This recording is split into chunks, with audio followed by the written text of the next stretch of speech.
चल क्या रहा है। भाई साहब ने जब से ग्रीनलैंड को लेकर के बयान दिए, अपन सब इस पर इतना डिस्कशन कर चुके हैं कि अब ग्रीनलैंड पुराना हो गया है। इस बीच में ट्रंप को एक नया आइडिया आता है कि सुनो, ग्रीनलैंड तो ठीक है, तुम बड़ा आइलैंड नहीं दे सकते तो छोटा आइलैंड दे देते। कौन सा आइलैंड की बात चल रही है? इस समय लग रहा है कि ब्रिटिशर्स के जो पुराने समय की आत्माएं नहीं हुआ करती थी, वो वापस ट्रंप में फिर से जिंदा होकर के आ गई हैं। वही कॉलोनियल टाइम, वही सारे साम्राज्यवाद, ये तो अपनी जगह है ना, इस पे तो अपना ही कब्जा रहना चाहिए ना, देने की क्या बात है। ये जो आप देख रहे हैं मेरे सामने, एक लगा सा ये पानी बीच में भरी सी जगह जो देख रहे हैं, ये चागोस आइलैंड्स हैं। ये मॉरिशस के पास इंडियन ओशियन में स्थित कुछ आइलैंड्स हैं। लगभग 60 इनकी संख्या बताई जाती है। इनमें से ये जो बड़ा सारा आइलैंड आपको दिख रहा है, इसको डियागो गार्सिया नाम दिया जाता है।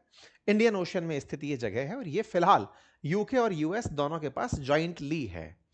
ये वो जगह है जहां से अमेरिका ने जब अफगानिस्तान पर हमला किया था ना, ओसामा बिन लादेन को पकड़ते समय, तब यहां से किया था। और अभी जब इसको ईरान को हूल दे रहा था ना कि तुम्हें मार डालेंगे, पीट डालेंगे टाइप से, तो हवाई जहाज यहीं से ही उड़ने वाले थे। तो इंडियन ओशन में बिल्कुल समझो कि एक एयरक्राफ्ट कैरियर जैसा इनका एक एयरबेस है। छोटू सी जगह है इंडियन ओशन में। इंडियन ओशन बोले तो ये इंडियन ओशन, इंडिया के नीचे वाला। इसमें मतलब एक बार में तो देख नहीं पाओगे, मतलब ये चागोस आर्कियोपेलागो यहाँ पर छोटू सी जगह पॉइंट की हुई है। बस भाई साहब उसको लेकर के फिलहाल बयान दिए हैं, क्योंकि यहाँ के डियागो गार्सिया पर इनका मिलिट्री बेस बना हुआ है। विशेष रूप से नेवी, एयरफोर्स सब ऑपरेट हो रहा है यहाँ से। तो इसी को लेकर के ट्रंप ने हाल ही में कहा है कि यूके तुम पागल हो, यूके वाले स्टूपिड हैं, कमजोर हैं, जो कि इसको छोड़ दिए। किसके लिए छोड़ दिए और किस तरह से छोड़ दिए, ये तो जानने का विषय है। ये किसके लिए छोड़ दिया? अमेरिका का मानना है कि तुमने इसे चाइना के लिए छोड़ दिया है, लेकिन यूके का क्या लेना देना? बेस अमेरिका का है। यूके को गालियां खानी पड़ रही हैं, चाइना के चलते खानी पड़ रही है। इंडियन ओशन में चल क्या रहा है ये बेस जो कि इंडियन ओशन में है, ये है क्या कहानी? ब्रिटेन तो यूरोप में डला बैठा है। तो ये असल में ब्रिटेन की इंडियन ओशन में टेरिटरी है। इसे बियॉट कहते हैं, ब्रिटिश इंडियन ओशन टेरिटरी। तो ये जो टेरिटरी है ना यहां पे, ये ब्रिटेन के पास तब से है जब गुलाम हुआ करती थी दुनिया। गुलामी के समय पर मॉरिशस नाम का देश भी गुलामी था। मॉरिशस की आजादी के बाद ये आइलैंड भी टेक्निकली मॉरिशस के होने चाहिए थे, क्योंकि यही मॉरिशस भी है। अभी आपको दूसरे मैप में दिखाता हूं। तब से लेकिन ये आइलैंड यूके दबा कर बैठा है, यानी कि चागोस आइलैंड उपनिवेश काल से, कॉलोनियल एरा से आज तक गुलाम है, आजाद नहीं हो पाए हैं। ट्रंप का कहना है कि करना भी नहीं है, ये ग्रेट स्टूपिडिटी होगी अगर तुमने इनको आजाद कर दिया। मतलब गुलामी ही सही है। कहां की बात हो रही है? इंडियन ओशियन की। ये रहा इंडियन ओशियन। इंडिया के दक्षिण की तरफ जब आप चलेंगे तो यहां पर आपको चागोस आइलैंड दिखाई देते हैं, जो मॉरिशस से 2000 किलोमीटर की दूरी पर हैं। बीच समुंदर में आइलैंड्स हैं। इन आइलैंड्स को लेकर के ट्रंप का कहना है कि यदि यूके इन्हें मॉरिशस को देता है तो यह उसकी कमजोरी की निशानी बनेगा। यानी इनकी तो ताकत की निशानी है ग्रीनलैंड कब्जा लेना, और इनके पास जो पहले से कब्जाई हुई जगह है उसे छोड़ देना यूके के लिए स्टूपिडिटी भरा आइडिया होगा, मूर्खतापूर्ण निर्णय होगा। साहब, तो इसका मतलब कुछ तो ऐसा है जो अमेरिका के इंटरेस्ट से जुड़ा है, और कुछ तो ऐसा है जिसकी कहानी जाननी जरूरी है। तो मेरे प्यारे साथियों, चागोस आइलैंड 60 वर्ग किलोमीटर का एक क्षेत्र है, जहां 60 छोटे छोटे से आइलैंड्स हैं। इनमें से सबसे बड़ा जो आइलैंड है उसका नाम डियागो गार्सिया है। एक बार राजस्थान एडमिनिस्ट्रेटिव सर्विसेज में पूछा जा चुका है डियागो गार्सिया, बस लिख कर छोड़ दिया। जानकारी थी करंट पढ़ने वालों को तो वो लिख कर आ गए थे। पहले ये फ्रांसीसी आइलैंड हुआ करता था, लेकिन 1814 से ये ब्रिटेन के अंडर में रहा, और 1965 के बाद में ये ब्रिटिश इंडियन ओशियन टेरिटरी के रूप में रिकॉग्नाइज हुआ।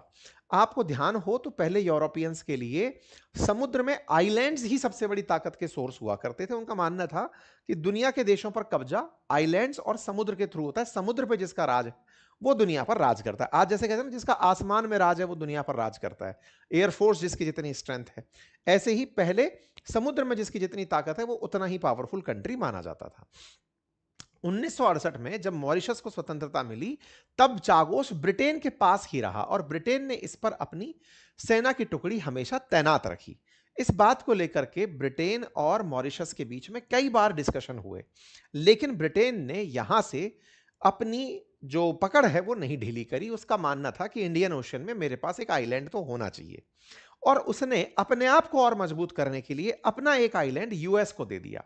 लीज पर कि आप अपना यहां पर एयरबेस बना लो, मैं आपके साथ रहूंगा। इस बात को मॉरिशस लेकर गया अंतरराष्ट्रीय न्यायालय, इंटरनेशनल कोर्ट ऑफ जस्टिस। उसने 2019 में यह राय दी और सलाह दी कि भाई यूके आपको तो यह जगह लौटानी पड़ेगी। यूके वालों ने कहा कि सर हम इसको लौटाना तो चाहते हैं, लेकिन यूके इस जगह अपना एक आइलैंड भी बनाए रखना चाहता है, जो कि वैश्विक सुरक्षा के लिए जरूरी है, क्योंकि अमेरिका ने उसको समझाया था। इस बात के लिए यूके में और मॉरिशस में लगातार कई राउंड की बातचीत चली। मॉरिशस फाइनली इस बात के लिए तैयार हुआ कि चागोस तो हम इसे लौटा देंगे वापस, लेकिन ये जो डियागो गार्सिया आइलैंड है जिस पर अमेरिकी बेस बना हुआ है, जहां पर यूके के भी 40-50 कर्मचारी रहते हैं, इस आइलैंड को 99 साल 99 ईयर की लीज पर रखा जाएगा और इसकी बकायदा फीस दी जाएगी। मतलब यह तय हुआ कि यह वाला आइलैंड अब 99 ईयर्स के लिए डियागो गार्सिया लीज पर लेने का प्रस्ताव दे दिया गया। जब स्वतंत्रता का फैसला हुआ, यूके ने तय किया कि मॉरिशस को चागोस लौटा दिया जाएगा, तब भारत ने इसका समर्थन भी किया। भारत के प्रधानमंत्री ने, भारत के विदेश मंत्री ने कि यह बहुत अच्छा हुआ, दुनिया में कोई भी देश गुलाम नहीं होना चाहिए, सबको स्वतंत्रता का अधिकार है, और भारत इसी क्रम में यहां की स्वतंत्रता का पक्षधर बना रहा। भारत ने मॉरिशस की संप्रभुता को लेकर चागोस के अंदर अपनी सिक्योरिटी टाइज को लेकर के अपना रुख स्पष्ट किया कि भाई हम चाहते हैं कि मॉरिशस पूरी तरह से आजाद रहे और चागोस द्वीप उसके साथ रहें। यूके सरकार ने इनके साथ बातचीत करी, कई लेवल की बातचीत हुई, तय हुआ कि हम इन्हें चागोस आइलैंड छोड़ देंगे, बशर्ते हमें 99 ईयर्स के लिए 10 बिलियन यूरो पर चागोस के अंदर एक आइलैंड डियागो गार्सिया दे दिया जाए। अब साहब इतना कोई महंगा किराया क्यों देगा? 110 मिलियन डॉलर मॉरिशस को हर साल क्यों दिए जाएंगे? तो इसको लेकर के यूके का थॉट प्रोसेस ये कहता है कि अगर समुद्र के अंदर एक एयरक्राफ्ट कैरियर साल भर चले तो उस पर चलने का खर्चा ज्यादा आ जाएगा, 110 मिलियन डॉलर से ज्यादा आ जाएगा। इसीलिए इतना बड़ा एयरबेस्ड अनसिंकेबल एयरक्राफ्ट कैरियर कंसीडर किया जाता है डियागो गार्सिया को। एयरक्राफ्ट कैरियर जितनी ही बड़ी जगह, लेकिन वो कभी डूबेगा नहीं, क्योंकि जमीन है, वो कोई तैरता हुआ जहाज नहीं है। तो बोले इस तरीके से इसे हमें दे दिया जाए। यूके ने यह प्रस्ताव मॉरिशस को दे दिया। हालांकि इस जगह रहने वाले कुछ लोग ब्रिटेन के पक्ष में, क्योंकि ब्रिटिशर्स के पास पैसा है, पावर है, तो वो पक्ष में लोग निकल कर खड़े हो गए, साहब आपको तो हमको तो आप अपने साथ ही रख लो।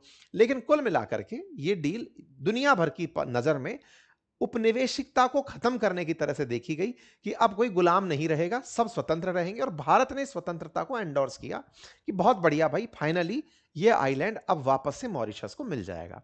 अब सवाल ये है कि भारत इतना क्यों खुश हो रहा था? तो भारत के खुश होने का रीजन था कि भाई हमारे ही दक्षिण में अमेरिका क्यों बैठा रहे? दुनिया के अंदर लगभग 75 देशों में 750 जगह पर बेस बनाकर अमेरिका बैठा है, हमारे नाक के नीचे भी पूरे टाइम खड़ा रहेगा, कल को हमें हुल देगा, तो इसको निकालो यहां से। तो भारत पंप देता रहा कि हाँ बेटे बहुत बढ़िया, दुनिया भर के अंदर सबको कहते रहे कि नहीं साहब स्वतंत्र होने का सबको अधिकार है। अमेरिका में लेकिन जब से ट्रंप आए हैं, अच्छा इंटरेस्टिंग बात है, जब यूके ने ये ऑफर दिया था ना कि हमको इसको लीज पर चाहिए, उस समय पर अमेरिका ने बकायदा फेवर किया था, इस बात को सपोर्ट किया था कि बढ़िया बात है, यूके और मॉरिशस के बीच एग्रीमेंट हो गया है, चागोस आइलैंड चला जाएगा। लेकिन ट्रंप जब से ग्रीनलैंड पर आक्रामक हुए हैं, तब से वो खुलेआम बोल रहे हैं कि हमको तो चागोस भी नहीं छोड़ना चाहिए था। चागोस छोड़ना भी यूके की कमजोरी कंसीडर किया जाएगा, और चूंकि यूएस बेस वहां पर है तो छोड़ना क्यों, हमारा कोई क्या ही बिगाड़ लेगा। वास्तविकता भी है, मॉरिशस जाकर युद्ध तो करने से रहा, ट्रंप वैसे ही यूएन के बहुत से संगठन छोड़ चुके हैं, तो कोई उस पर प्रतिबंध लगाने से रहा। माने तो माने, नहीं तो नहीं माने, और मैं क्यों ही मानूं अंतरराष्ट्रीय संस्थाओं को। ट्रंप आजकल उस मूड में चल रहे हैं।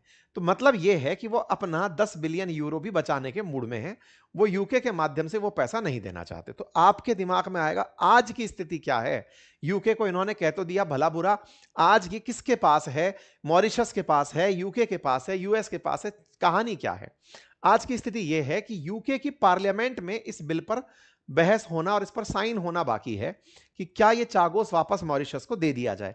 अभी बस वो पेंडिंग है। ऐसे में जब ट्रंप अपनी इच्छा जाहिर कर चुके हैं कि यह नहीं दिया जाना चाहिए, तो यूके की संसद में भी शायद ही जाएगा। यह संभव तो लग मुझे भी नहीं रहा है। कुल मिलाकर हो सकता है कि यह द्वीप अमेरिका के पक्ष में ही रह जाए, क्योंकि अमेरिका के लिए यह बहुत अहम है क्योंकि यहां से वो ईरान, इराक, सीरिया और यमन जैसे देशों पर नियंत्रण रख सकता है। हिंद महासागर में लगातार निगरानी बना के रख सकता है।